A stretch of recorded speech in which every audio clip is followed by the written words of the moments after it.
దీన్ని పత్తి మందారం అంటారు. చూడటానికి మందార పూల్లా ఉంటాయి. పత్తికాయల్లాగా ఉంటాయన్నమాట మొగ్గలు.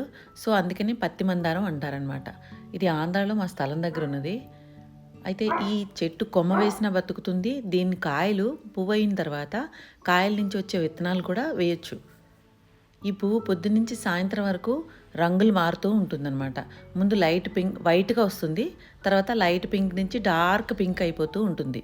సాయంత్రం లోపు మొత్తం కలర్ అంతా చేంజ్ అయిపోతూ ఉంటుంది. లైట్ పింక్ నుంచి డార్క్, డార్క్, డార్క్ అవుతూ. ఆ తర్వాత ముడుచుకుపోతుంది. సేమ్ అదే పువ్వు నుంచి విత్తనాలవుతాయి. ఆ విత్తనాలు లోపల చిన్న చిన్న గింజల్లాగా ఉంటాయన్నమాట. చూడటానికి పత్తికాయలా ఉంటుంది. ఆ కాయ లోపలే విత్తనాలుంటాయి. ఈ విత్తనాల్ని మనం ఇసుకలో గనక పాతిపెడితే గనక ఇది మొక్క అవుతుంది. పువ్వు మాత్రం చూడటానికి చాలా అందంగా ఉంటుంది. మందార పువ్వులాగానే ఉంటుంది. బట్ కలర్ మాత్రం చేంజ్ అవుతూ ఉంటుంది.